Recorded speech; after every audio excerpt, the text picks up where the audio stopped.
It sucks. I I saw it in the cinema. I thought, like, why is every scene copied? No, not every scene. Not every scene. Like there's that fight scene between Spock and Khan at the very end of the movie, where they have to get Khan so they can get his blood, so the super blood can save Kirk from the radiation poisoning.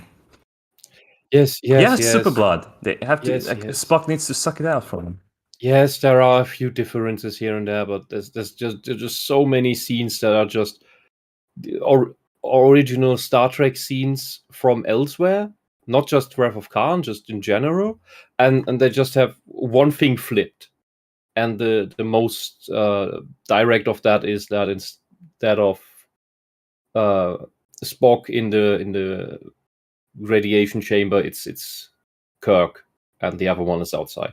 That's just the most obvious, but there's tons of this stuff in that movie.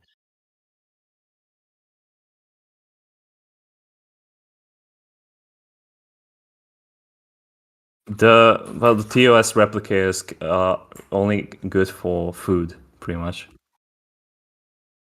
Yes, they can't.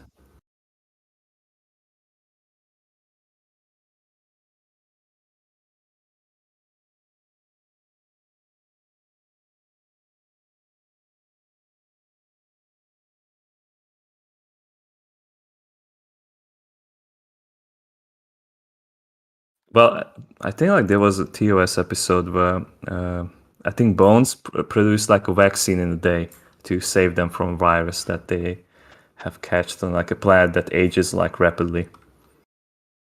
But like that was the extent. but they can't do it with blood.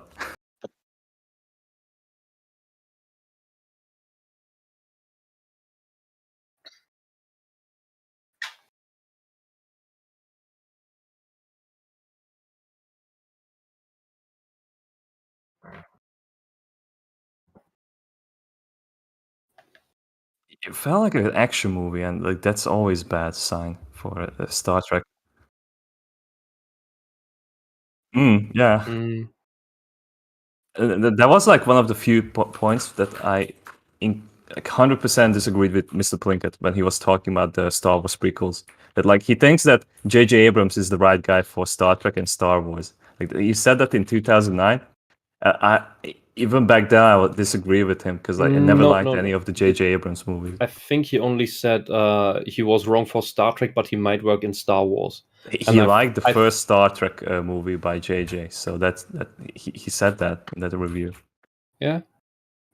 Maybe he was still dazzled.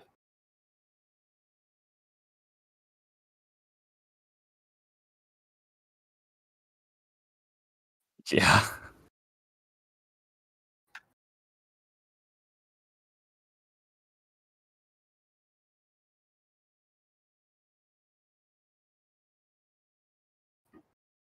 Mm-hmm.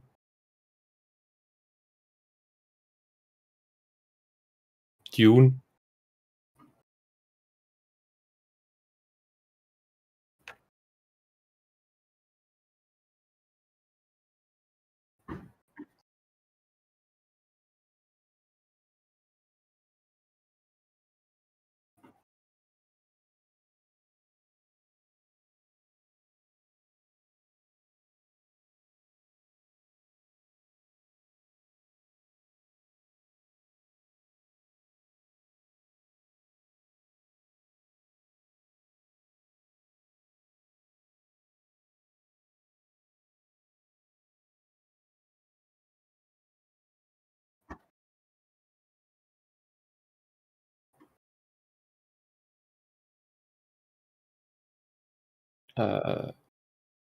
Firefly happened long before Kickstarter stuff existed.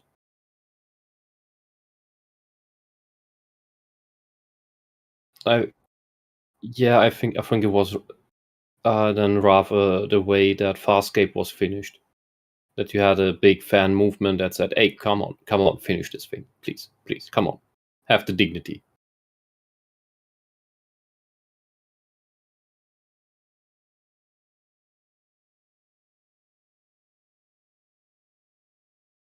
Yeah. But look at nowadays. Now we get several seasons of multi-million-dollar crap per episode that nobody watches. And back in the day, well, Firefly just wasn't good enough, so it got cancelled. Hey, fuck.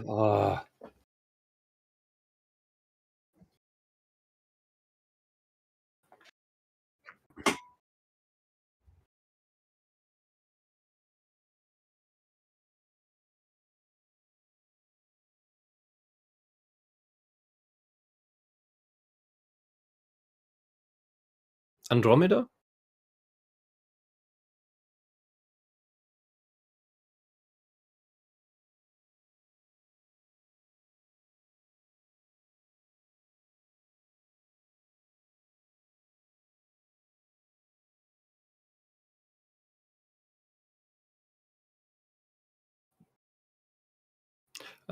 Smart? I think you're muted on the stream. Uh-oh. Yeah, I just listened in. Jack the Surgeon in the chat said he can only hear me. So maybe everyone say hello. There we go. How's that? Testing. 1, 2, 3. If you guys can hear me now, that'd be great. I just noticed. Yeah, you know what? Every time I change my settings, boom. Yeah, there's a delay on the stream, so I can't check yet. Okay. Yep, you're on. All right. Would be nice to get some By feedback. the way, this is the delay you got.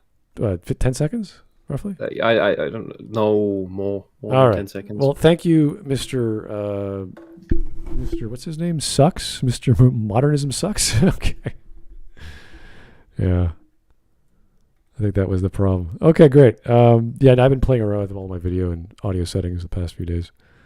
So that was fun. Anyway, let's get going. Here's Jake the Surgeon. How's it going, Jake? This is the guy who made the 2 terrible Lion King reviews. Yes, that's the guy. So, but he was fun to watch back in the late 2000s, I think. And then he had health conditions or he had moving issues. I don't know. Confused Matthew was different. He was one of those different guys out there. And I think it inspired us to do other stuff as well on YouTube. So anyway, Pioneer.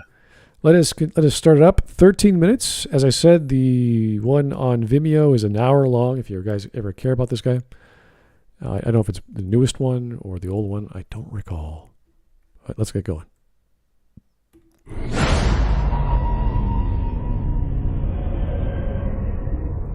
Now, shall we begin? Hello.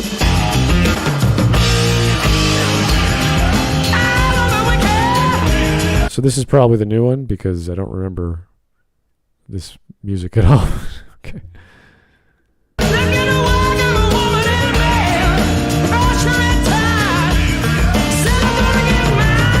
right. Yay. The new Star Trek film franchise is something that it's taken me a very long time to warm up to. I have since kind of developed sort of an appreciation for the original reboot, not exactly as a film, but as a very efficient restarting of the franchise. They got the ball rolling and they did everything they needed to do to set this up to tell good stories in the future. The thing that I did not like about the reboot, and the reason that I don't think it works very well as a film on its own, is really just the story. That was the worst part of that first film. The story was terrible, the villain was terrible. Not a very good movie on its own, but it set up the potential for them to do good films in the future.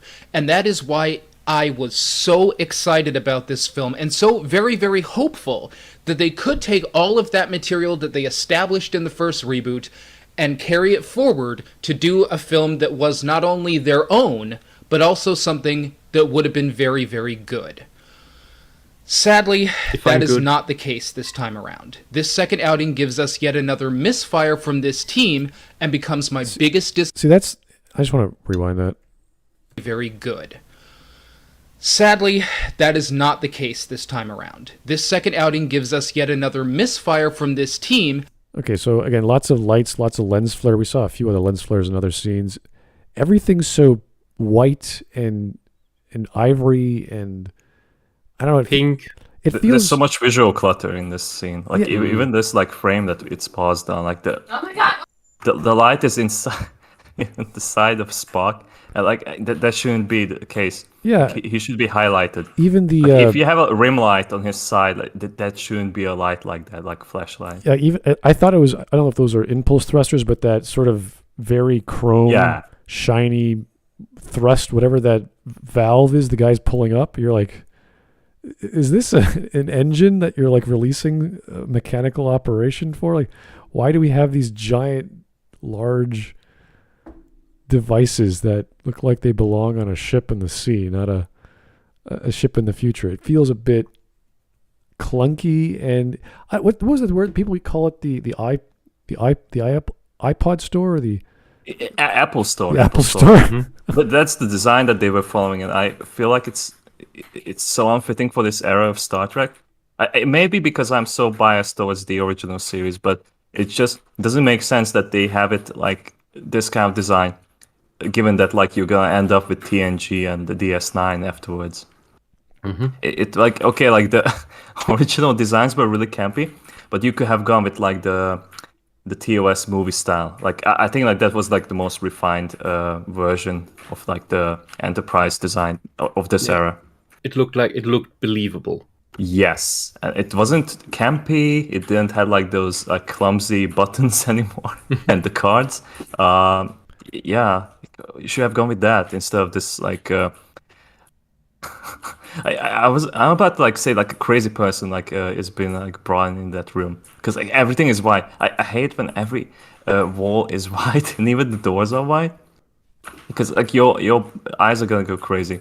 Yeah, it's like this weird beige that just saturates the entire room because everything's white and then everything that's shadow becomes beige, and there is depth, but there's no like dirt. There's nothing that feels like it's being used. It's all brand spanking new. It's like this is not feel like people work here. It feels like your eyes would not adjust because everything's just bright around you, and this is in space.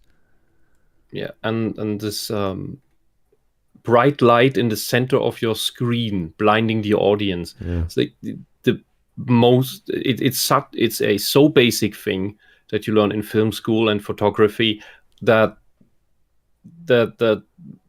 maybe it's not mentioned because it's so basic and obvious. I don't know. Oh, but I got a notification from YouTube saying there was copyright video and audio, so we might be probably the taken intro down. song. I don't know. Are we gone? No, I think we're okay, unless chat tells me otherwise. But no, it just popped up, so it must have been the intro song. Yeah. We are still up. Okay.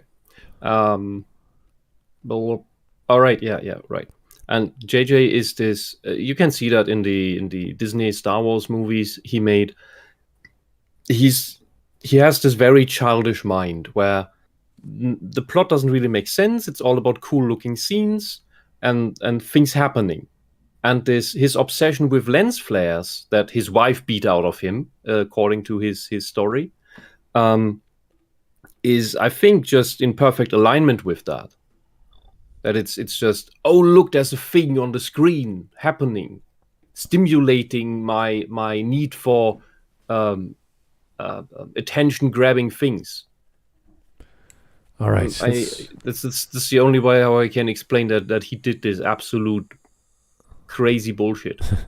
Let's keep going. Here's Jake the Surgeon for the $10. Thank you, sir. I'm currently in the approval process of monetization. Would uploading affect my chances of approval? Sorry if it's off topic, but I just finished a video and want to upload it. Yes, keep going. Just keep getting as many views and subs as you can once you hit 1,000 subs. And I think it's 10,000 hours or 1,000 hours worth of views. You'll pass that threshold and you'll be available for monetization. So yeah, keep it going. And then once then, you can just monetize all the videos you already have uploaded. And that's it. Good for you, sir. Yeah, keep it going. Yeah, congratulations for getting so far. All right. That's already something. Let us go. and becomes my biggest disappointment of the summer by far. There's a lot that doesn't work in Star Trek Into Darkness, and this film's walls are papered with lots and lots of problems. One thing that isn't a problem in Star Trek Into Darkness is the cast. Chris Pine finally steps into the role of James T. Kirk in a way that feels right, being dynamic and somewhat rebellious while still feeling like a real young captain rather than just acting like a frat guy all the time as he did in the first movie. Zachary Quinto has always been outstanding in the role of Spock, and all the other cast members fill their roles nicely. Indeed, the casting is something that I've only grown to love all the more since the release of the original reboot, and they're all in great form here. Unfortunately, the story gives little for these characters to do. What disappoints me the most about Star Trek Into Darkness is the fact that it got off to a great start. In fact, I would go so far as to say that I liked the first hour. Themes of friendship are sewn into the seams of the plot, a mystery villain terrorizes London. This whole prologue mini Star Trek adventure off-world thing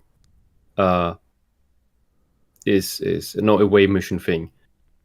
I found it I'm lacking words here because it ended on a complete disruption of the Prime Directive.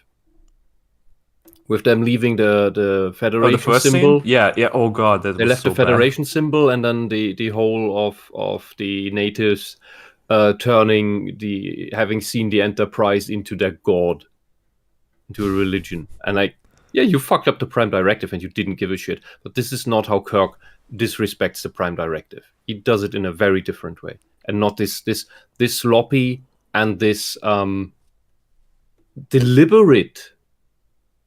Like when he fucked up the Prime Directive in TOS, it was more out of necessity, not for the funsies. I seem to recall that being an issue in the Enterprise show before they even had a Prime Directive. They called it something else. And in Strange New Worlds, where they're sort of dealing with that issue, a few episodes, not too many. But that's at least there are some good Trek we're getting these days. Out of the decade of nothing, or more than a decade of nothing. And these movies are not a good example of good Trek anyway.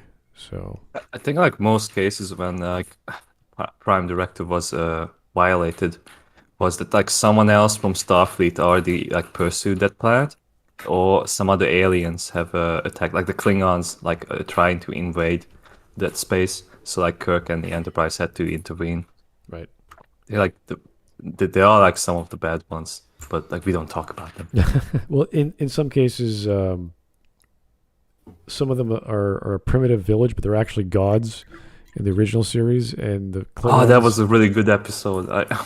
Yeah, they're basically a bunch of Q just chilling out in the village, and they can do anything. And there's all these like strategies, and the Klingons are trying to do, and Spock and Kirk are going to blow up a weapons cache, and it's like, yeah, you're probably violating a whole bunch of things right now if you're worried about the Prime Directive there.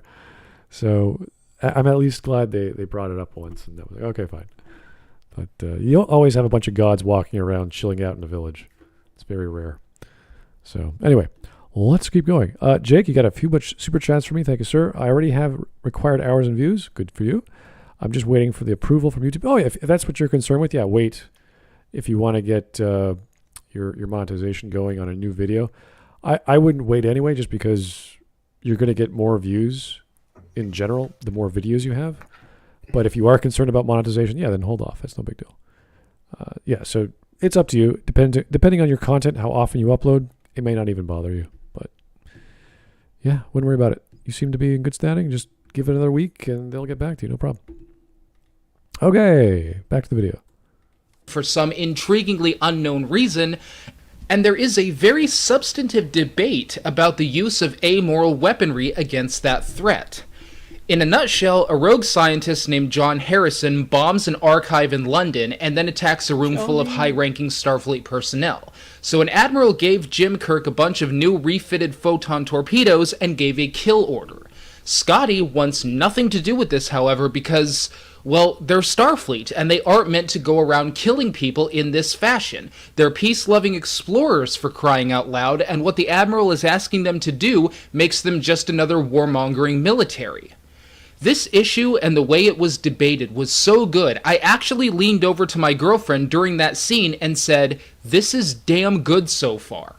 Okay. I'm quite sure Starfleet is a military organization.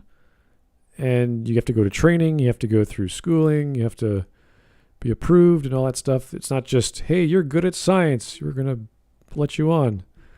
So giving them orders to, like, stop a criminal, I'm quite sure that'd be part of the system. Just because you don't like it doesn't mean you don't do it. That's kind of what the military's about. You have to do your orders. I don't get it, but okay. I always had a problem with you see these people fighting with their supposed Starfleet training. They're supposed to be very good at self-defense, but they're not. Like Troy, how did you pass Starfleet? How did you get into the academy? What did you learn there? What they? She has all this experience supposedly as being in command, but no physical combat skills whatsoever. No, she just she's part of the medical division. Oh, she is. She is just by due to being the top level thing that she is in her branch on the ship. She has technically the rank of lieutenant commander. Right. So it's just she got the rank through, you could say, bureaucracy. Right. Then you'd have like the chief engineer. Not because she has earned anything, been on any missions or anything, or did any training. It's just this you have this weird part of the military where you advance in rank because Yeah, because we saw the episode with one of the only good episodes with Wesley where they do the psych test at the academy. And I thought, oh, this is cool. This is like command material stuff where you have to make a choice between the guy who you can't save and the one you can. Like, that's like, hey, that is exactly the kind of stuff you should be doing. Life and death scenarios, simulations, combat training. I don't know, maybe there's different kinds of schools at the academy that you would attend. But even in DS9, when you saw Bashir and Jadzia, well, Jadzia is a bit different because she's got like hundreds of years of experience from other lifetimes, but you'd think Bashir, through his training, would have some combat experience, know how to fight, but now he just gets pushed over by aliens and what have you. And Cardassians. That is so weird because in TOS, like, even Bones could like defend himself. Like, he was the one who killed the first villain, like episode villain in TOS, like the Assault Vampire. I really liked how the old one was more militaristic and everyone has their own place. They understood. Yeah, it was way more down to earth. And now it's just we're a bunch of explorers. It's like, yes, that's cool, but you have your training to deal with this. Explorers still need to be able to defend themselves because they explore unexplored territory, which is full of horrible things. Right, and even Picard made this a point.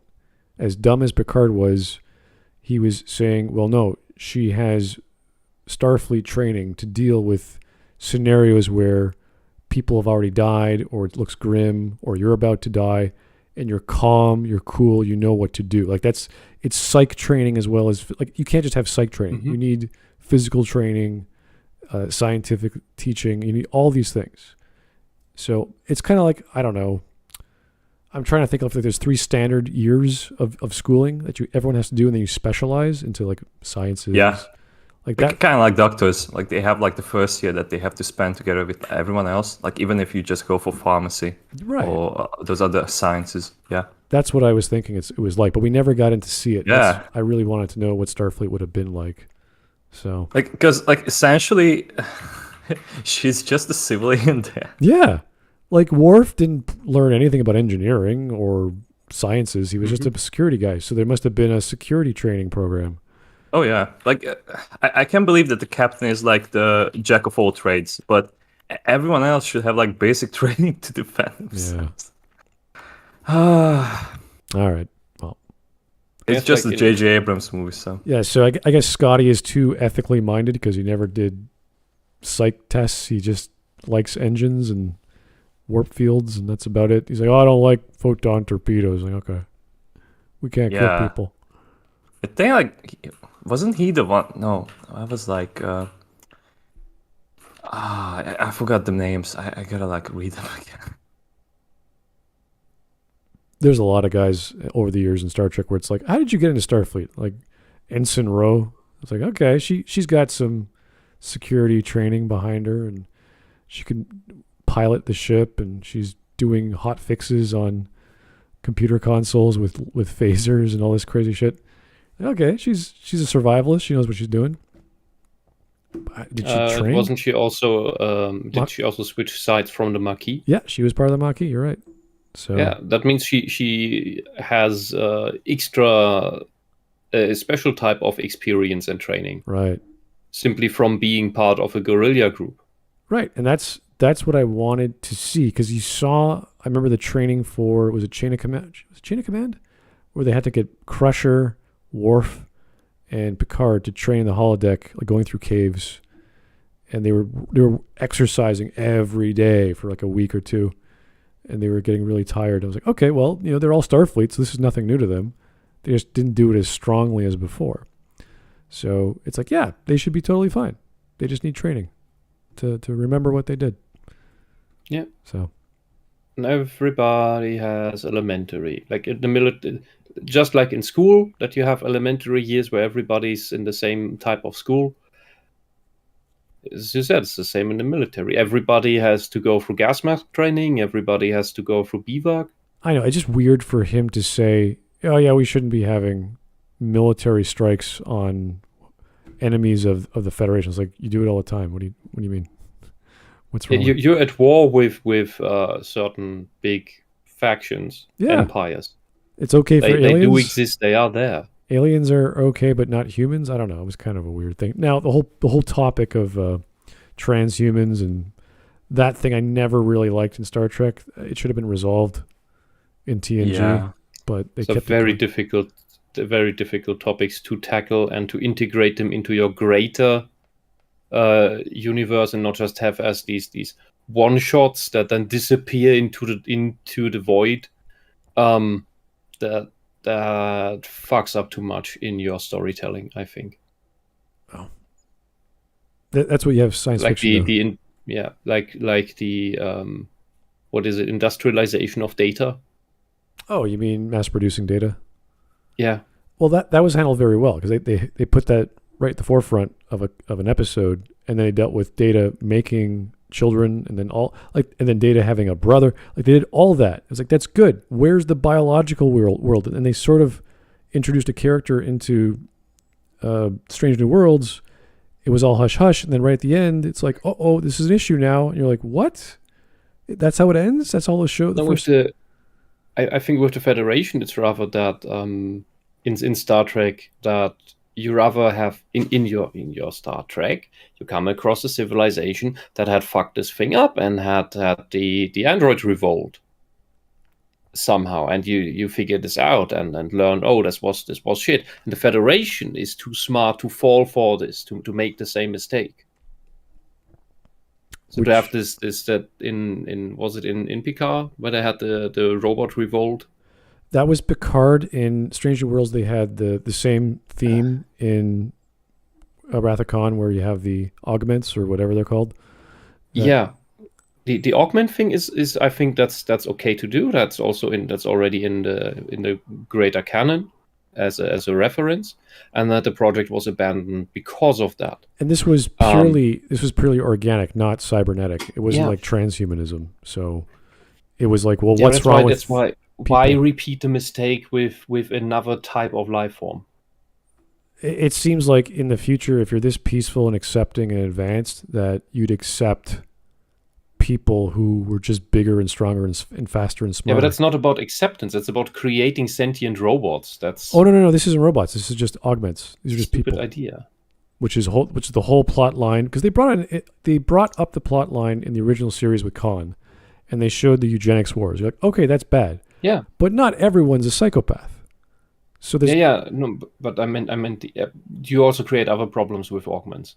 I know, It's but the societal divide. it's the common thing with even with Worf. Like, he's the first Klingon to join Starfleet. There's got to be a few million or a few hundred out there at least that are like, yeah, we like the Federation idea. That sounds cool.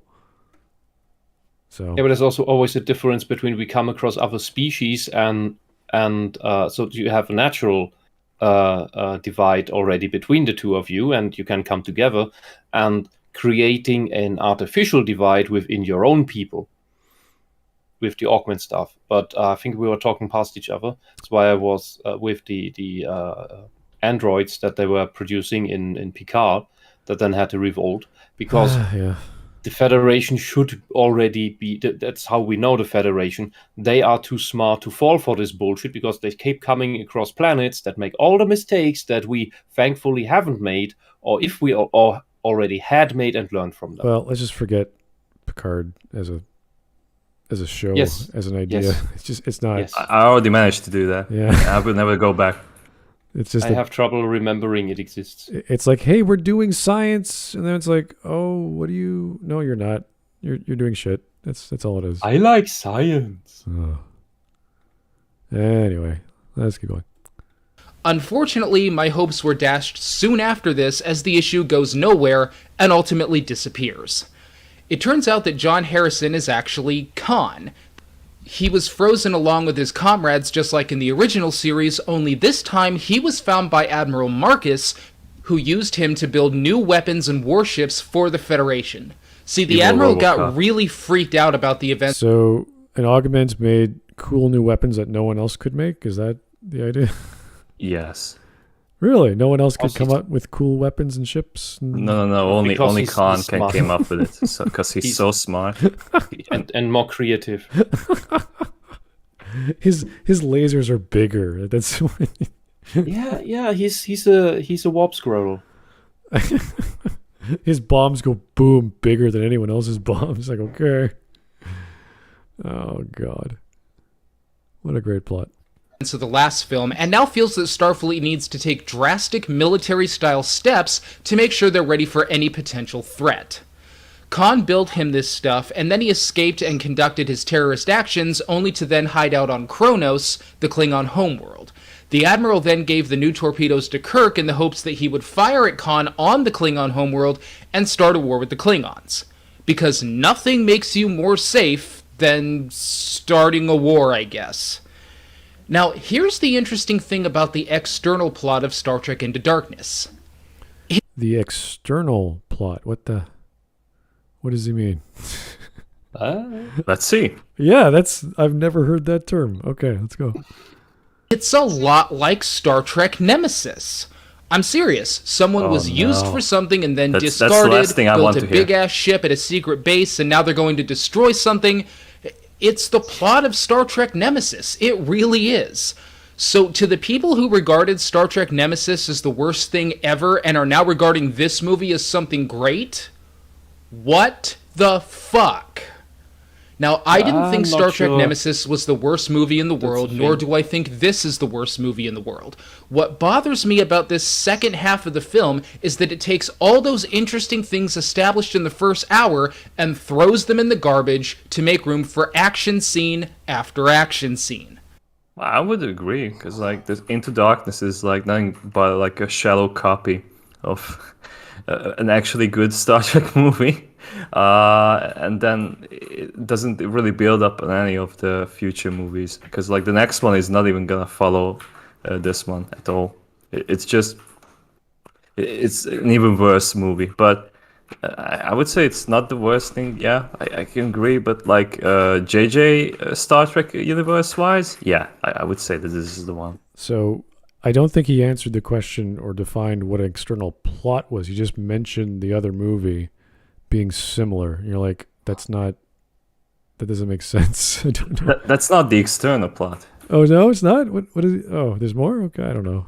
I gotta look up what external plot is. Like I thought like external plot is like the production behind the movie.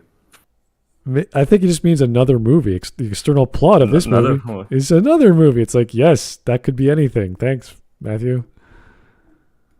The external plot of this film is a James Bond film from 1967. You're like, what? What? Oh, help. Casino Royale? I don't remember exactly what was in the 60s. There's a few movies of Bond. Anyway. Once the Admiral is subdued and Khan takes over as the villain, the film becomes nothing more than a series of special effects with no story to speak of. The problem with this incarnation of Khan is that he is so underdeveloped, he really may as well be anyone, and what he even wants in the film is not all that clear. We know he wants the safe return of his fellow genetically engineered Supermen, but it's hard to know exactly what kind of threat he poses to anyone or anything outside of the narrow present tense. We can imagine that he would do some pretty horrible things if he escapes, but there is no master plan on. Okay, like this is like completely irrelevant to the review itself, but like look at this frame. Like this is also like why like JJ is just so fucking pathetic when it comes to like Star Trek and like showing like why the villain is like superior to the protagonist. Because if you remember the original Wrath of Khan movie, Khan had like an inferior class ship compared to the Enterprise, but he managed to still put Kirk and the crew into a position where they have to figure out like some way to get out of the situation alive, because like they were at his mercy, and like Kirk had to trick him that like he's about to like give some of the codes to Khan himself, and they were like so close to like being destroyed by them. And now what JJ has done is he just like made like the Enterprise class just much bigger and black, just to show how much of a superior being Khan is. So this is JJ just saying. I don't even know. Wait. I don't even know if that's Khan on the ship, because it might be like the evil RoboCop. So they took the Constellation class spaceship or whatever. I think so. Yeah. Is it Constitution? And they just beefed it up, made it 1.5 or twice as big or whatever. Yes. Made it dark and made it black, so you know that it's evil. Ooh. The warp gondolas are bigger than any other part of the ship.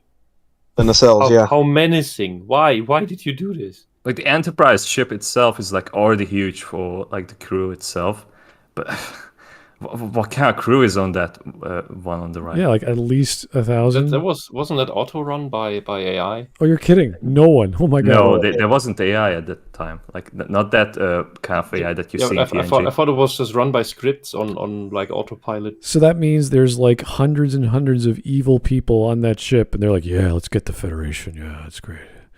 They are also Federation. Like how can they be like that evil? So it's an evil wing of the Federation making this ship. No, they're just following orders. Oh yeah, like a section. What is it? Section 31 or whatever it was called. Because I don't know.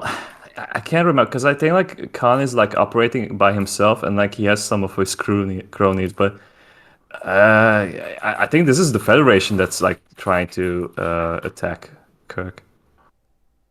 Jeez. Like that faction of the Federation. Yeah. It is really stupid. Yeah, that sounds silly. Would have been cool if they actually had a Section 31 film where it was all subterfuge and who's who and what are they trying to do, and there's another plot involved in destroying the Federation or some person of some importance. So we'd have a basis, but there was all those rumors about a film or a TV series on Netflix or something like that. Not Netflix, but a streaming service, that they're going to be a Section 31 series. You're like, okay, that would be cool. Could work, but not in lieu of all the other series we've gotten, except for Strange New Worlds.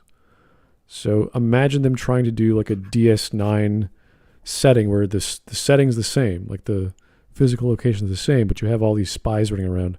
That Smud, you know that will never happen with these guys. They could churn out another crappy series. I'm not surprised. No, if these guys make a Section 31 movie or series, then the Section 31 agents would have moments of heart where they have mercy on their targets and let them get away with the knowledge of Section 31 existing. Oh. Constantly. But then other scenes would have them brutally decapitating like Romulans and doing other crazy shit. That doesn't make any No, sense. only sexist, misogynist. Oh, right, yeah. The male aliens that are clearly. Yeah, and then by the end, all the people that they had mercy on band together with the agents that had a turnaround, and then they destroy Section 31 because it's so evil. Yay. Anyway. Khan's part yet, nor is there any ultimate goal to kill or destroy anyone outside of the Enterprise. I kept asking myself, what happens if they don't stop Khan in this specific moment? And I honestly didn't know how to answer that question at any point in the film. But even actions and motivations aside, once again, the biggest problem with this... I just thought any other threat by Khan is irrelevant in this movie, because the goal is set. He wants to free his people, and he does it by any means necessary. That's all you need. All right. He doesn't need to have a greater galaxy exploding plot or something. Okay, so here's a super chat by Ultimate Delicious Pie. Hey, buddy, how you doing? Happy July. I don't know what's going on in your part of the world, but hey, how's it going? In this timeline, they have the ability to transwarp. I don't know what that is. It's used by Khan to escape. So why isn't that weaponized? Why build entire armadas of ships when you can transwarp a nuke to the Klingon HQ? Oh. Transwarp going past warp 10. Oh, okay. So you can go really far, really fast, and you don't need a ship. You could just put an object in a transporter and off it goes. I don't know. That sounds weird. I've always me personally, I'm just like, how do we know that it doesn't just work for Khan because he's genetically enhanced? Yes. Maybe he's the only one he could have worked on. Did he? Because he is that strong. Did he invent transwarp? Like, what's so special? I'm just giving the idea. It's like maybe he's the only one that can use it because of his genetic and genetically enhanced DNA. Oh, he's got like super dense skin or something like that. Bones are like twice as strong or something. Like basically like superhuman, I guess. Yeah. But that's what he's transwarp. Like, can you give me like a quick rundown of like what transwarp actually does? I mean, I just asked earlier, like what transwarp exactly is. I have no idea either. It's just warp speed past warp 10. No, I'm not talking about it in terms of transwarp himself. I'm talking about it in terms of why Khan used it. Maybe he's the only one that can withstand it. I don't know. With the current technology, maybe, but later on, transwarp is just faster than 10. While before the retcon of the horrible lizard episode, transwarp was this: you're everywhere in the universe at the same time. You just need to figure out where you come out. So it would like be almost like teleportation, sort of. What? But they threw that out because of the horrible episode and Voyager made it just faster than warp 10. Yeah, that was perhaps the worst episode of Voyager. I can't remember how it was voted on, but that was one of those shows you're like, wow, that is weird. This is too much. I think transwarp was a thing even back as far back as TNG. The warp 10 was an issue. Yeah, they did hit warp 10 in the old series, I recall. So I think like they had the help of some aliens, and they managed to like modify the Enterprise, so they managed to do that. Right. So they did that, and then they did it again in TNG. What was it? The Traveler? They did a lot of weird stuff. Traveler was one example. They did that crazy Nth Degree show where Barclay opens up a conduit to space-time and just shoots them into the center of the galaxy. There are all kinds of weird things that were happening in TNG that involve the Enterprise traveling. So, don't know. I don't like it when JJ does this new shit, because he's not there to tell a story about science fiction. He's just there to make flashy lights and explosions. So, well, let's at least not deny that Star Trek is always. He doesn't know how to use any of these sci-fi tools. Well, there's lots of bright lights in that freaking shot. Holy crap.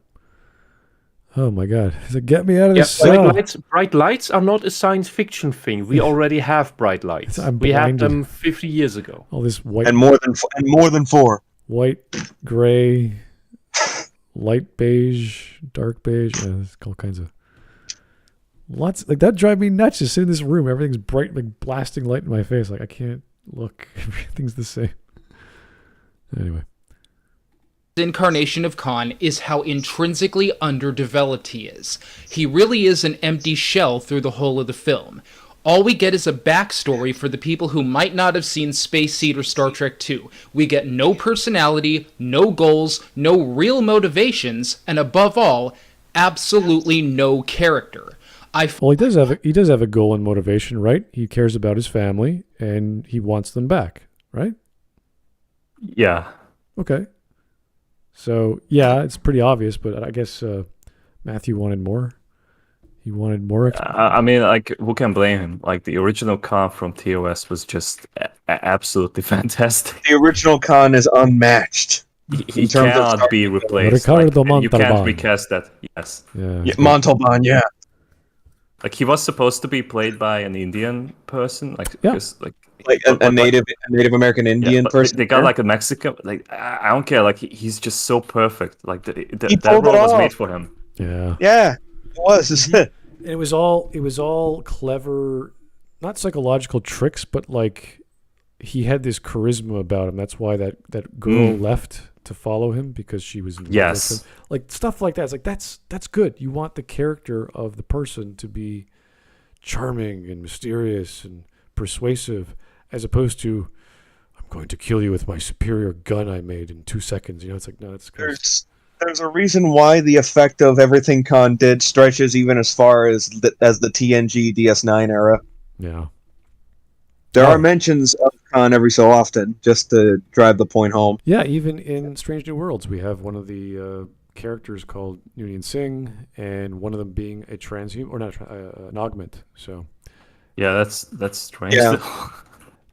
it's not bad. They introduced a bit of it, and it's like okay, and then they just sort of threw it at the end. They're like, oh, and then the show is over. Like, okay, wait till next season. But I mean, that could just be because we already know enough about that entire I know, arc that stretches across the series. I know, but you don't do that. Even if you're like this expert lore guy who knows all about the Enterprise, it's like no, you still have to make a relevant case why this is happening now and how it works. You can't just like Spock. Oh, Spock's the science officer. The end. It's like you have to explain more. You can't just say that. True. Damn. Spock, Bones, Jim. Yeah. Ultimate. God, Amok time. I love that episode. Here is Ultimate Versus Pi one more time. They used Transwarp Teleporter in the first reboot movie to get onto the Enterprise as it is in warp speed. Khan used it to escape Earth to head to the Klingon homeworld. That Really? I don't remember that. that is so stupid. Mm-hmm. It is. But you just said, like, Spud, that you haven't seen this movie. No, this one, no. But the first one I did. And I thought, okay, it's stupid, but it's fun. Was that the reason why they went to find Scotty? He was on that In the ice first planet, movie? wasn't he? He was on that ice planet. Yeah, In the first one, yeah. in the first one. Yeah, that's what I'm saying.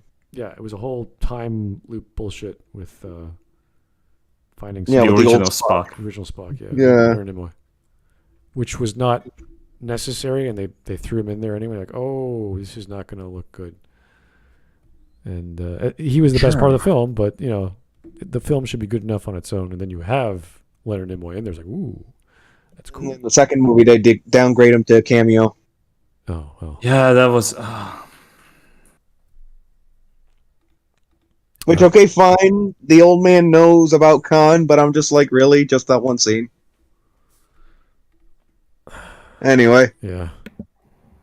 Find it mind-boggling why the writers chose to make him a 100% physical threat without ever taking advantage of what an intellectual threat Khan can be. As I said, this Khan has no ideas and no plan, so you never feel like he is ever psychologically... I wouldn't say that. He He's has a just plan. he's just a more physically... He's correct that he's more physically present in doing all his things. Clearly. And that is the weakness of it. Because it should be a smarter movie, if you bring, especially if you bring Khan into it. But JJ can't do that because he doesn't have the brain for that. In order to write an intelligent movie, you need to be intelligent yourself. Yes, Star Trek needs to be intelligent. That's true. You need an intelligent writer, or else you can't write Star Trek. That's how it goes. Yes, he did have a plan. Obviously, if he's doing things that no one was expecting, and he could manipulate transwarp and go to the Klingon homeworld. So yeah, he does have a plan. I don't know why Matthew said that. Maybe because there's no big sky laser to punch. I don't know. Maybe there's a different thing going on that isn't revealed in the story. That we know Khan wants his family back, but he gets it his own way. Like, I don't know. It doesn't have to be revealed to the audience to know he has a plan. It's not a big deal. Challenging any of the Enterprise crew with anything that he's doing. He's kind of like Bane here. All he does is make long, bad speeches, and then he beats you up. Khan isn't doing enough in the story for anyone to counter him by any means other than shooting at him. Now, Khan is played by Benedict Cumberbatch, and let me just say, in the interest of fairness, I already didn't like him as an actor. The reason being is that I have never seen him play a role that requires him to do anything but stand there and be bored the whole time. The only Star Trek character I can see him playing well, in order to be Sherlock, you have a lot of technical lines to say in rapid succession, so no. You can't. He comes across as intelligent in the show, even if the show turns out to be stupid later on. But yeah, what Matthew mistakes for looking bored is Cumberbatch believably pulling off playing intelligent characters that are thinking, and you can see that in especially in the Alan Turing movie where he played Alan Turing. Cumberbatch is really good at playing an autist. And in the questionable Sherlock show, that shined through well enough. Yeah, I think he did. He can pull that off, and this is why I would have wished that his Doctor Strange appearances in the MCU would have been written intelligently, because that is what that character should have been. Yeah, but I don't wasn't. Think the fault is the acting. I think the fault is, as usual, the script. And if you just had a plot where he was using his cunning and his wits and his intellectual prowess or his technical skills to outwit everyone, it'd be like, yeah, that would be Khan. Khan is this brilliant dude who can do all these things. Yeah, and if you look at the mocap behind the scenes stuff for The Hobbit, where he played Smaug, like as shitty as the movies are, there you can see his facial range of emotions. He has a range. He's just not. He just doesn't get the roles to play that because they're typecasting him for a quite intelligent character. Yep. Well, I haven't seen him in anything in a long while, so hopefully he's doing well. I think the MCU is doing reasonably well with the new release of Thor. So no, it's gotten so bad. Phase 4 got so bad now that Hollywood seems to have given a pass on, or the SJW outlets have given a pass on shitting on Phase 4. They're upset with the quality of Phase 4 or its failings. I don't know exactly, but it's starting. I thought people liked the new Thor movie. I have no idea. I couldn't tell you. No. That's just a propaganda. People totally liked the Captain Marvel movie because the cinemas were totally sold out. It's just propaganda bullshit. All right. The movie was crap. Here is Jake the Surgeon one more time. Wouldn't guns be the correct solution to someone physically superior to you? Of course. Yes, exactly. And the great thing about Khan is he would have some cool method, some technical ability to disable guns or put a dampening field or trick you into not use or trying to use a gun that would blow up in your face. Like he's conniving and brilliant. He's not just smart. He's everything. That's the whole point why augments are so dangerous, because they're not just physically strong and intellectually smart. they're also egotistical and conniving, and everything about them is multiplied, which is cool when you think about it, but you'd think that'd be easy to fix if you were a geneticist or part of the cloning vat procedure. You're like, I'm going to make another human, not as crazy. It's like, okay, this one is normal, but super smart as well. Anyway. Is Mr. Han. He was born to play that role. What? Here are my suspicions about... What? The guy? What? The luggage guy for Loxana Troy? What? Yes. Lurch? Yeah. Lurch is going to play Khan? Why? No. He means that like Cumberbatch would have played that character. Lurch. Oh. Okay, that makes more sense. No. Even then, I wouldn't say. Still no. Yeah. Also no. Jeez. About him as an actor are beyond confirmed. Cumberbatch does a terrible job in this role, whether you're familiar with the Khan character or not. From the vantage point of actually knowing who Khan is supposed to be, hey, Benedict, you're playing Khan. Where's the passion? Where's the unstoppable obsession? Where's the sophistication intertwined with the brooding violence under the surface? Where's the acting? Even in Space Seed, like fucking Khan was just like so charismatic and charming as a character. Okay, like there's also that like Kirk defeats him with the soap dispenser, but in the movie they don't even interact like physically. They just like look at each other through the screen of the ship. But it's just so much more tense than this movie. Yeah, and that's essentially just like dumbs down to a bar fight at the end. Yeah, and that's the great thing, that having them just interact through the screen is a limitation set upon yourself that forces you to have the conflict in another way. If you just work towards, okay, we're gonna have the big fight later on anyway, you may neglect that more, and it turns just into the standard drivel. But if you force yourself to keep the rule up for your movie, to not have the hero and villain physically interact, but still fight each other, but not with weapons, that's the interesting part. But for Cumberbatch's acting, for not doing it like the original Khan, ask the director, because I wouldn't just put it on him. I think he could. I think Cumberbatch could act that. Not the exact same way, but I think he has enough range and capability for that. So ask J.J. Abrams why he didn't want him to act that way. Maybe he even maybe he even tried, and Abrams said no. Make the other thing, do the other thing. Who knows? I don't.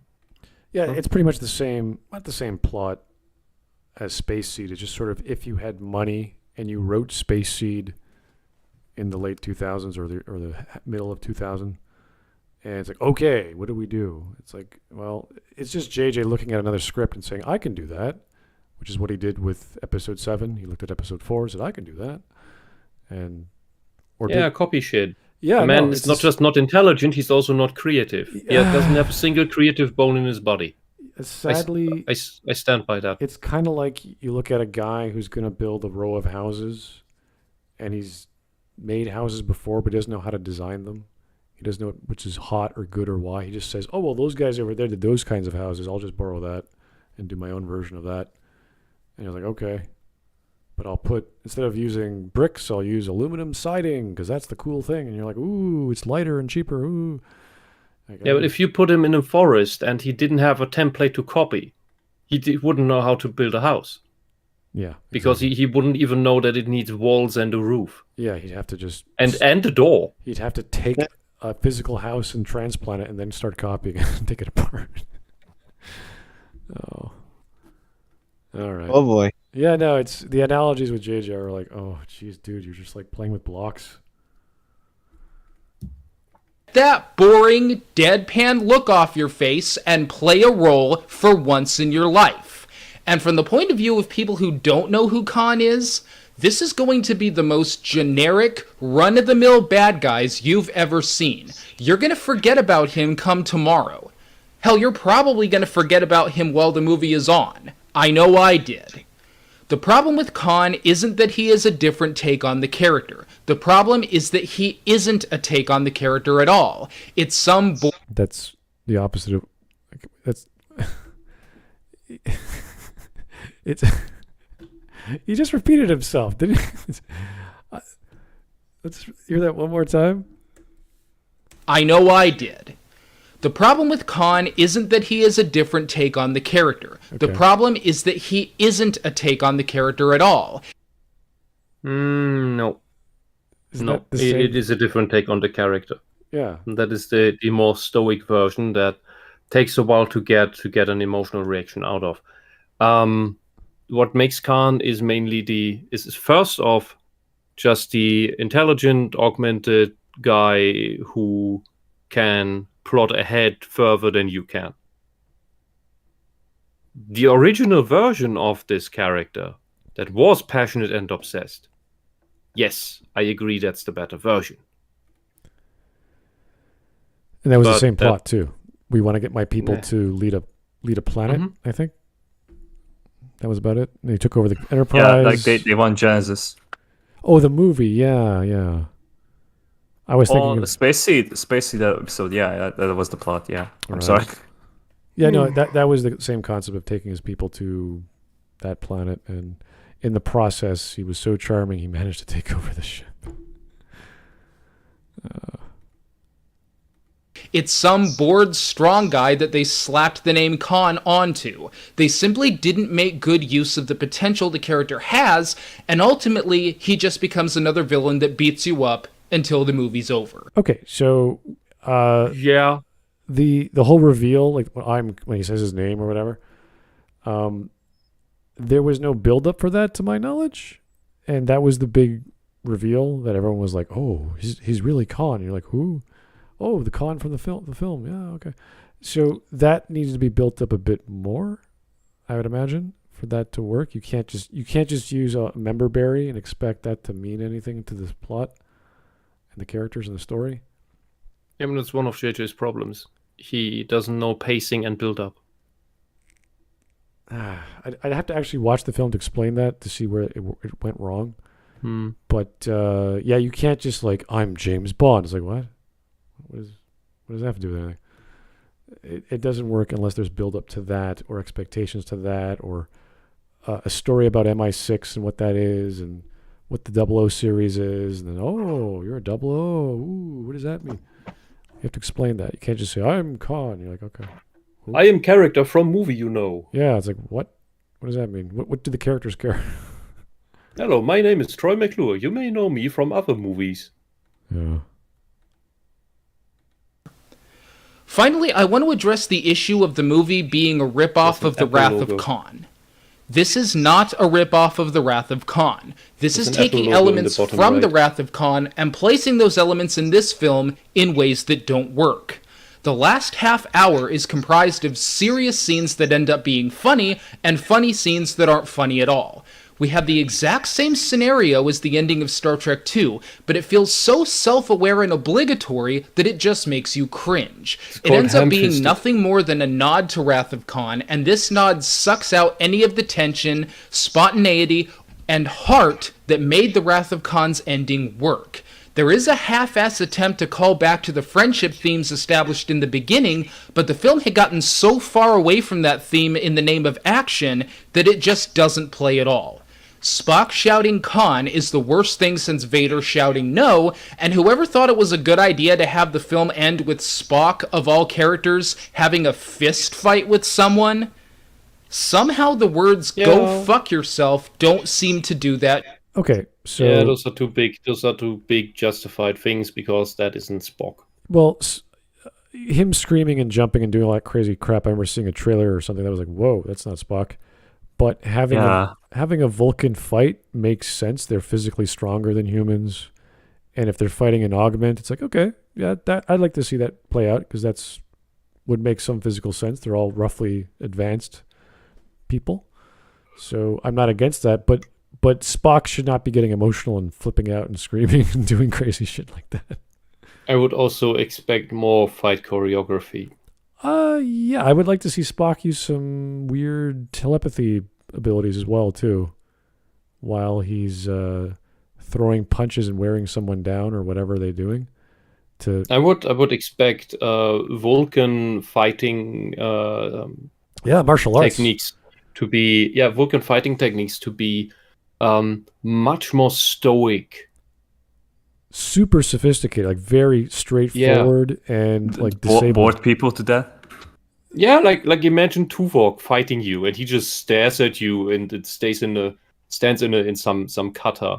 Yeah, and then he like he's not moving a finger. Then he just pokes your cheek, and you spasm. Yeah, he taps your shoulder, you're like, blah, I can't move my left side of my body, like something cool like that. That would be like, just explodes. Well, maybe not like Fist of the North Star, but if you're a Vulcan, the whole idea, the pressure point Vulcan telepathy stun. Yeah, like punches. something like a martial art that combines their understanding of the physical body with their acute, because their telepathy is very specific. Like in the original series, Spock could like control a girl from across the room by focusing. But if you could do that in a fight, which I don't see why you can't, you would be doing cool stuff like, what was it? Was it Psylocke? She had like those weird blades that were telekinetic or whatever. But instead of cutting things, they could like cut your circulation or turn off your wrist. Like cool stuff like that a Vulcan martial art might involve. If you were like a master, like only the masters could do cool shit like that. And maybe Spock is like a practitioner. He's just he's like a first degree black belt. He knows the basics. That would be cool. And be like, okay, you justify it. You have a story behind it. You have some flashbacks, him training. Take 5 seconds. It's like, okay, he knows how to fight. Cool, go for it. I think JJ can do a collage or a montage rather of a video of him fighting. But that would involve some. Hey, we got to do the backstory. We got to do the culture. We got to do the lore of the Vulcans, and we've seen quite a bit of that over the years. That we saw it a lot with Strange New Worlds, which I keep talking about. It's a cool show. And weird stuff. They did a really bad episode where Spock and T'Pring swapped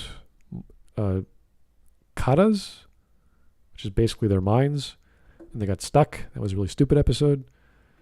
But there's plenty to work with in the Vulcan mythos, which they haven't touched upon yet. So. Is that show really that good?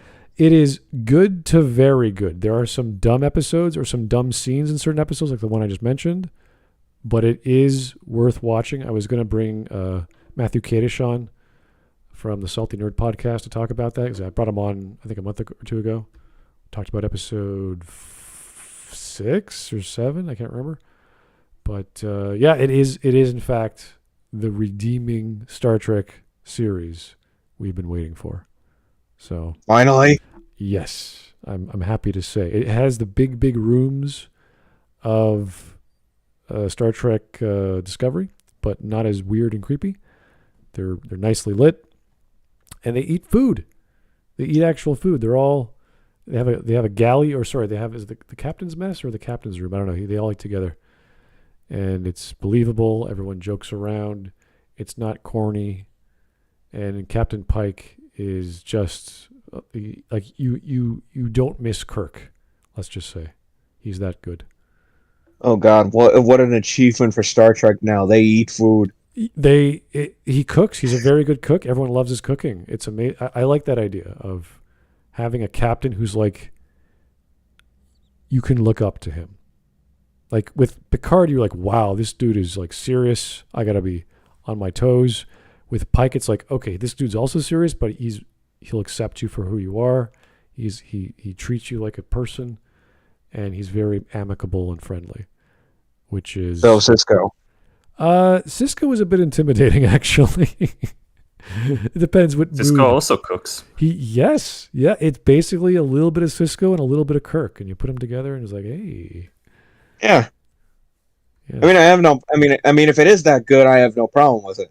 Yeah, I think that the redeeming quality of Strange New Worlds starts off with Pike, and then you get to know the doctor and the engineer and the pilot, and then the number one.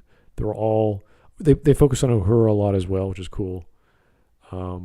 Which some people might not like, but I thought it was okay. She's a cadet, I think, and it works. It actually works. I was happy they have backstories.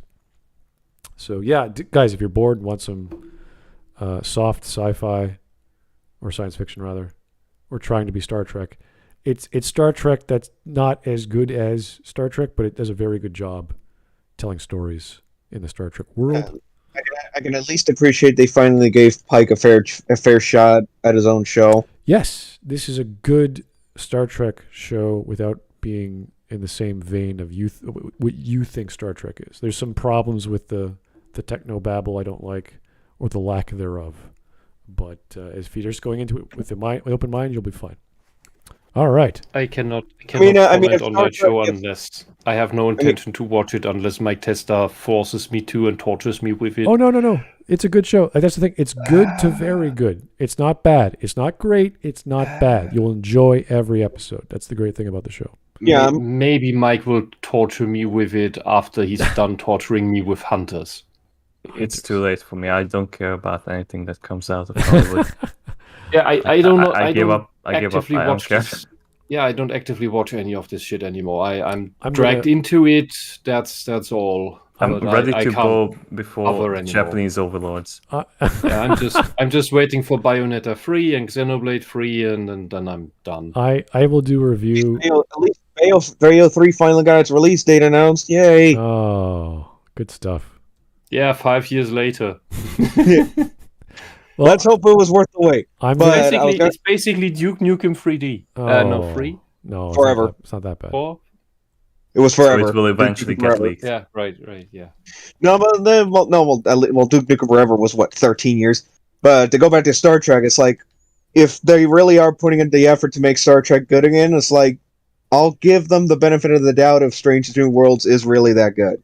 Yeah, no, I will. I'm going to, after I do my later series of videos I'm making for a response video, I will do a 1 to 10 quick, not a review, but I'll do a 1 to 10 analysis of the things in Strange New Worlds that didn't click, because the rest of the shows are good. Like the rest of the episodes are fun to watch.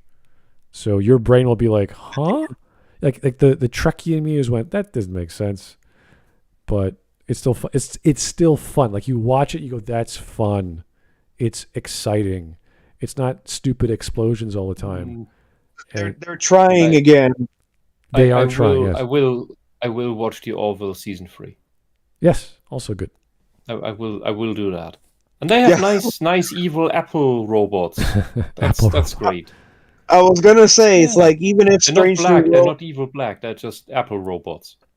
No, I get it. But I was gonna say it's like, even if Strange New Worlds ends up making a turn for the worse eventually, it's like we still have Orville, so whatever. Right. Okay. Here's Jake again. Thank you, sir, for the 5. Vader shouting no is silly, but it makes sense considering he thought he killed his wife. Yeah, for me, that's a bit of a 50-50. On the one hand, it's stupid at face value, but on the other hand, yeah, that does have that little bit of context to it. Still stupid, though. The reasoning was fine. It's the execution, you're like, that's a bit... Exactly. Weird. The execution was off. The idea itself, okay, fine. He's remorseful for what he thinks he's done. Well, plus, that's the last part of the film, and you're like, that's it? That's what made him Vader? Like, oh my god, that's weird as hell. Yeah, that didn't help it either. Yeah, I was disappointed big time. Ultimate Delicious Pie in the chat says, it isn't that bad, Smud. Yeah, put that on the Blu-ray box set as a recommendation. Okay, when I say bad, I mean... like, think of a rating scale from horrible, like, okay, garbage, horrible, bad, mediocre, good, very good, excellent, perfect, right? Like that. It's not below a 5. It's good to very good, all right? There are problems. Would you put that on the packaging? Sorry? Like 5 to 6 or 6 to 7, more or less. I would say 7 to 8. Yeah, Oh, okay.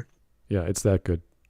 That is a high number. It is. I admit it's not what you think of because TNG is very technical and slow, and you got lots of cool ideas in season 3 and as it continues. But if you have an open mind, even when I was with Matt Kadish, the first 2 episodes, he was very hesitant to say, "Yeah, I don't know. I like it, but not really." And then finally, he was like, "Oh yeah, this is a good show." And you just have to have that open mind and realize, yes, this is Star Trek, but not the Star Trek you know. It's still a fun watch. Anyway. At least not yet, if they really are like trying again. Yeah, I can't say for the 2 animated shows. What was it? Prodigy and what the hell? Prodigy, I can't say. Lower Decks is iffy. Yeah, I don't know about Lower Decks anymore, but Prodigy I never saw, so I can't say. I do know Lower Decks takes place after Nemesis. Really? Interesting.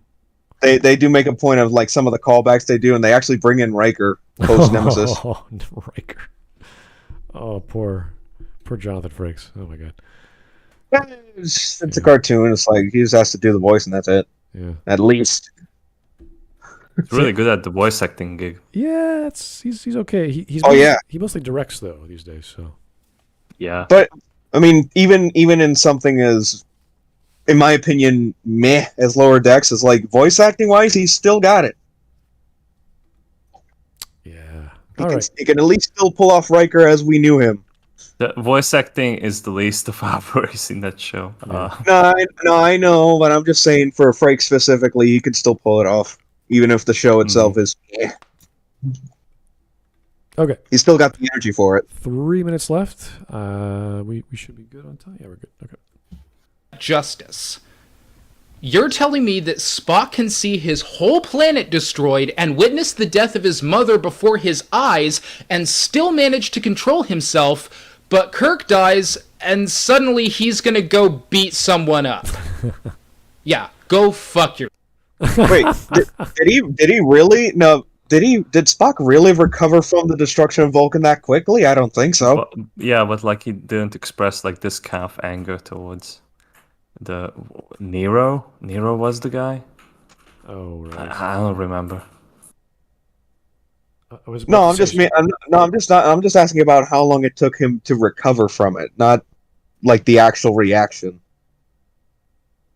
I don't think it was that short of a time for him to recover from Vulcan's destruction, was it? It took some time for him to get over it. That was the first movie, I thought. Yeah. But I mean, well, it's still bad. But it's like you could argue, it's like at that moment in time, he couldn't do anything about it. All he could do was, deal with it. Plus, he's Starfleet. Unlike with Khan, who he can very easily catch up to. Yeah. Plus, he's Vulcan, so he very good control of his emotions. That too. Yeah. He does get a little crazy, just from the screen cap, but. Yeah, this is where this is when they're ripping off Wrath of Khan, which was going to be stupid regardless. Why they got Quinto to do the Khan scene? I don't know why. We will never know. As opposed to Kirk, but okay, whatever. Yourself. But let me get back on point. Here's my advice to movies like Star Trek Nemesis and Star Trek Into Darkness and all the other Star Trek films in the future that try to do the Wrath of Khan thing in the end. Nemesis? Stop trying to do the Wrath of Khan thing in the end. It can't work. It is too familiar and obligatory even to those who haven't seen Star Trek II to offer anything more than a dead retread. How did Nemesis do the Wrath of Khan thing? Remind me. I don't remember that in there. What was the one after Nemesis? He maybe he Nemesis was the last sees one. Khan as a mix of Khan and Shinzon. Oh, really? Nero? Oh, jeez. It's okay. It's like I don't distinctly remember them like trying to copy Wrath of Khan in Nemesis, but okay. Whatever. And that's what the majority of this film felt like to me. In fact, the ending is so filled with other people's work that it verges on self-parody.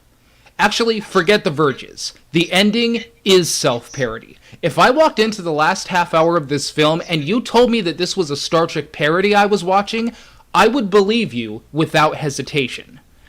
It's evident to me now what is wrong with the people writing these new movies. They can't do a single thing with this material that isn't either borrowing from someone else's more capable work or that doesn't suck on its own. Star Trek Into Darkness is Star Trek Nemesis, except this time, no one seems to mind. Where Iron Man 3 was my biggest surprise of the summer, Star Trek Into Darkness is easily my biggest disappointment. I think this is going to be one of those films that will get at least a partial Confused Matthew review when it comes out on Blu-ray, much like The Dark Knight Rises. It really is that bad at times. So, as I'm sure this is going to be much to the dismay of a lot of you, that is how I felt about the film. I really didn't think it worked at all. There are one or two things that had potential, but I felt that way about the first reboot, and this felt like another first reboot. I sincerely hope that in the third film, they can finally break out of all of this retread stuff, do something on their own, and use the material to its full potential. But for now, I said it about the original reboot, and I'm forced to say it about Star Trek Into Darkness. Maybe next time. So next time was Star Trek Beyond, I think? Yes, that was Star Trek Beyond, where Kirk destroys the mutated Starfleet personnel, whatever, thingamajig, with the Beastie Boys sabotage music. What? Yes, that's a scene. They play loud rap music from the 90s to destroy the drones that are attacking Earth because, like, man wants revenge. Classical Earth music. Yes, classical Earth music. Is that the same weirdness as, like, the Borg aren't good when they drink liquor and their nanoprobes get bad with ethyl alcohol? They can't walk properly or whatever. I don't even know like which series. When did that happen? That was in Voyager with the Doctor and Seven. Where... Oh, I never saw that. Okay. I forgot that part. I couldn't even finish DS9. Oh, really? Yeah. Oh. That's one of those. Voyager is a smooth watch. It's not as great, but it's smooth. That DS9 was one of those shows. It does in fact get better over time because for whatever dumb reason. I know, and that's such a shame. DS9 is a really good whiskey that has this hard earthy note. I didn't even like TNG. I had like trouble with TNG as well. Yeah, it has parts that not everyone can stomach, but it's really great. It's a really expensive whiskey, and Voyager is Jameson. I don't drink those things. See, when you say Jameson, like, yeah. The most. I had like some kind of like chili vodka yesterday, and it was so bad. Like I had like a sore throat when I woke up. I was like, what the fuck is happening with me? It's COVID? No, why it's would you just drink vodka. chili water? I don't know. My friends like brought it to me, and they were like, "Hey, come on, have a shot." At least have it be chili schnapps, but chili water? Vodka. Oh, vodka. Well, it's the same word, but yeah. Okay. Yes, of course. Vodka. Same word. Chili vodka. Well, there's a hint of potato in vodka. I had a grapefruit tangerine radler today, which was pretty good. So. Grapefruit tangerine radler. Well, most radlers are grapefruit anyway. So this was 4.7%. I thought radler is mainly apple. Really? Yeah. In most of the radlers I get. Okay, well, I don't know what's more like a joke of a cider. Yeah, I know in Germany it's different, but the radlers that we get, even the imports and the ones that we make, are mostly grapefruit. So, and they're 2.5%. So to get but it's a Germanic invention. Why do you make yours different? I'm just saying we get Stiegel Radler. There's some Radisburger one and Hefes something. They're all 2.5%. They're all grapefruit. So that's so weird. Yeah. But it's called after riding your bicycle. So it's a good drink to ride your bicycle through the mountains. That's what a rattler is. You got it. Yeah. Yes. Anyway, For drunk driving. drunk riding, drunk bicycling. Yeah, Drunk bicycling. great idea, yes. huh? It's the summertime, only in the summertime when you're driving up a hill or riding up a hill. Gotta take a break And to have a down. beer. And over the edge. And anytime, up, down, Yeah. left, and right. Doesn't matter. Just have it right. Yeah, but you know why mostly South Germans, you know why they don't fall into all the cliffs all the time when they're drunk and are riding their bicycles or driving their cars? They have a pack of beer on them. Yeah, maybe. Yeah, but they're already drunk. But you know why they don't fall into the cliffs off the roads? Because they are already dead inside. Because all Germans are. No, all the ones that can't handle this, they already fell over the cliffs, so they Darwined themselves. So all the ones that are left over are the ones that can drunk driving through the mountains. Oh, I got the name. It's Schöferhofer. There you go. Schöferhofer. There you go. That's a Weizen. Well, it's another. Okay, great we have a video to. Yeah, let's keep going. Jake the Surgeon. Oh no, he thinks Iron Man 3 is good. What? Where did that come It's just confused Matthew for you. from? Okay. Scale of 1 to 10, as I said, this is what I'm going to do with the summer films. The original reboot got a 3 from me. Wow. This is a 4. It's What? definitely better than that film, You're kidding. but not by much. No, it wasn't better. But didn't he begin the movie video was that worse. like this was a bad, even worse than the first reboot? What? He's confused. With his own numbering system, he forgot. He's like, Doesn't make any sense. If the last He half- began that like the first movie had like a lot of good ideas that like he was wishing that they would continue on, and then he's you can't come to a conclusion like this. Yeah, there was a lot of fun scenes in the first film, and it was goofy, like when his hand blows up like a balloon. Like, it's like, okay, that's stupid, but it's fun. It's not completely unbelievable. He said that last half of this film was just horrible. But it's a 4, which is more than the first film? Okay. How does he rate films? I'm a little confused Matthew here. Whatever. I guess he liked it better to watch. Who knows? Maybe urine samples. how much pop did I drink at the cinema? And how entertained was it? Let me wait. Let me go to the bathroom and find out. Okay. It sort of was really good. That Oh, Chud Boy. Oh, we got Chud Boy now. That was 2 root beers out of 5. I don't know. It's not enough root beers. Gotta drink some more. Oh, jeez. Anyway, we got 30 seconds. We're pretty much done, so let's just finish it off. So, those are my feelings. I am very disappointed. I'm very let down. And I'm a little upset that they had it seemed like they had so much potential for this and just didn't follow through on it. So I'm sure you guys all felt very differently. Let me know how you felt. Did you think Cumberbatch worked as Khan? And if so, why?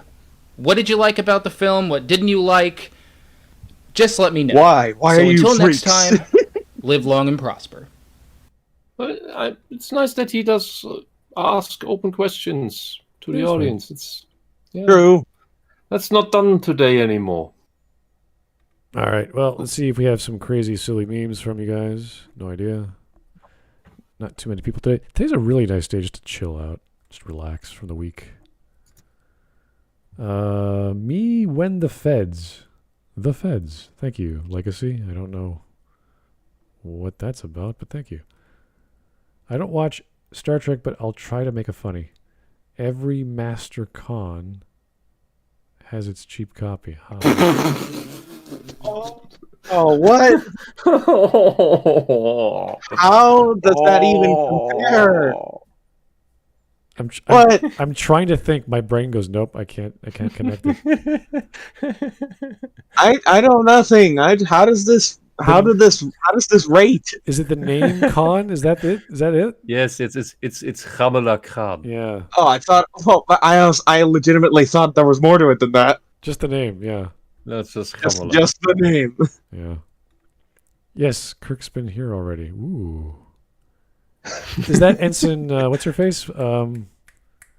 The dancing chick? What's her name? Damn it. No. This was like an alien race where they had like tall people, and the Klingons invaded, and they were trying to recruit them into their army. Oh, wow. Like, I think they were trying to conquer this planet, and then but one of the women were pregnant, and Bones was left with her. Cool.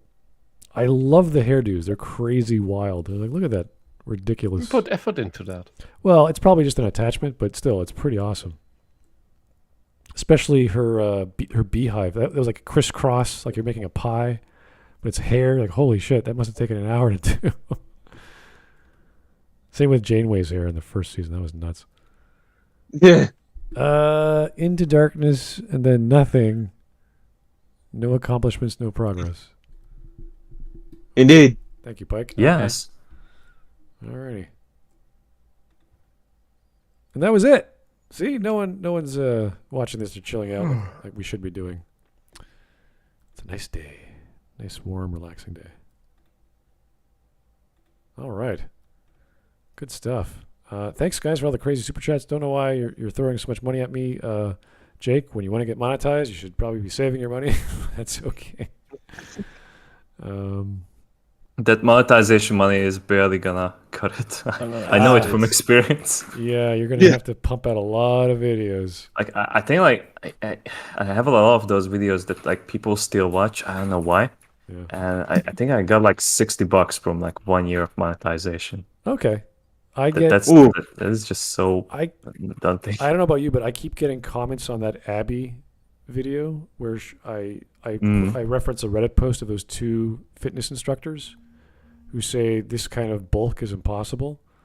And not everyone, but a lot of people are like, well, obviously she was eating other things and she was working out and pumping in the iron while she was walking. Crickets?